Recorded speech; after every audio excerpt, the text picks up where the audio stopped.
इस वीडियो में हम जानेंगे कि तुअर का फंडामेंटल कितना मजबूत है, विदेशी बाज़ारों में अफ्रीकन तुअर का नया माल किस महीने में आ सकता है, बिकवाली के कमज़ोर रहने और मांग बेहतर रहने से तुअर की कीमतों में कितना और उछाल दर्ज किया जा सकता है। इसके अलावा आज तुअर के बाज़ारों में मुनाफा वसूली के कारण क्यों मंदी आई है और क्यों सरकार इतनी सख्ती से स्टॉकिस्टों से तुअर की सही जानकारी मांग रही है।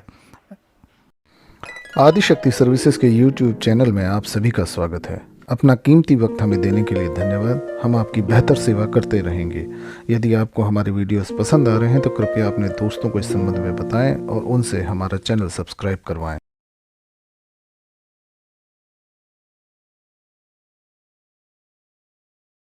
IPGA द्वारा आयोजित द पल्सेस कॉन्क्लेव में सरकार ने तुअर की ऊंची कीमतों को देख चिंता जताई थी और कहा था कि अगर कीमतें बढ़ती रहीं तो सरकार सख्त कदम उठाने में देरी नहीं करेगी।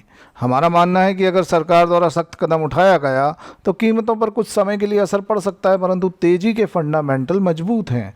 विदेशों में भी अब धीरे धीरे तुअर का स्टॉक घट रहा है।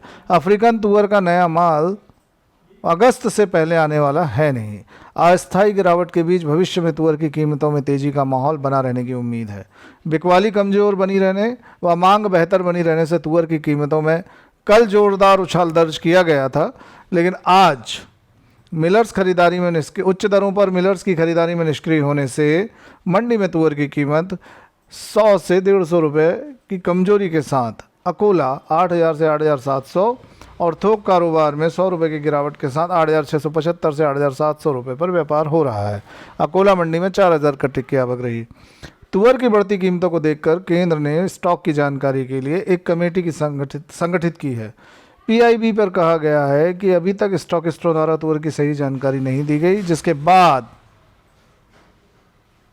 से तुअर में बिकवाली बढ़ी व लेवाली शांत रही। बिकवाली बढ़ने व लेवाली कमज़ोर होने से कल शाम लेमन तुअर चेन्नई में 100 से 150 रुपये प्रति क्विंटल मंदी हो गई, जिसका असर आज हाजिर बाजार पर देखा जा सकता है। ऊंचे भाव पर तुअर में मुनाफा वसूली बिक्री करते रहें क्योंकि तुअर बाजार पर सरकार की नज़र बनी हुई है। 31 दिसंबर 2022 को अकोला बिल्टी तुअर 7450 रुपये पर था, जो अब बढ़कर 9000 हो गया। यानी तुअर के दाम में इस सीज़न में अब तक लगभग 1550 रुपये या 20% से अधिक की तेज़ी दर्ज की जा चुकी है। वर्तमान स्तरों पर कुछ मुनाफा वसूली करना बेहतर होगा।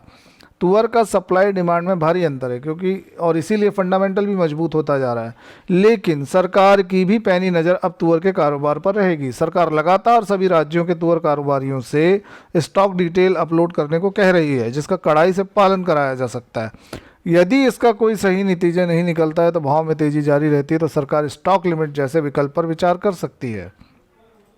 बीते खरीफ सीजन में देश में तुअर की बुआई 30% कमजोर रही, जिसके बाद बारिश और विपरीत मौसम के कारण पैदावार भी काफ़ी प्रभावित हुई। कृषि विभाग 36,66,000 टन तुअर उत्पादन का अनुमान लगा रहा है, लेकिन वास्तविक उत्पादन 24 से 25 लाख टन होने का व्यापारिक अनुमान है। आवक को देखते हुए सरकार को तुअर उत्पादन अनुमान में कटौती करने की ज़रूरत पड़ सकती है। अफ्रीका के देशों में मलावी और मोजाम्बिक में तूफान और बारिश से फसल और बुआई प्रभावित हुई है। मौसम वैज्ञानिकों के अनुसार अल नीनो के कारण मानसून कमज़ोर रहने की संभावना है। तुअर उत्पादन में कमजोरी के कारण बड़ी तेजी की संभावना को देखते हुए स्टॉकिस्ट, ट्रेडर या किसानों को बिकवाली कमज़ोर पड़ी है, जिससे तुअर बाजार में भविष्य में तेजी देखी जा सकती है।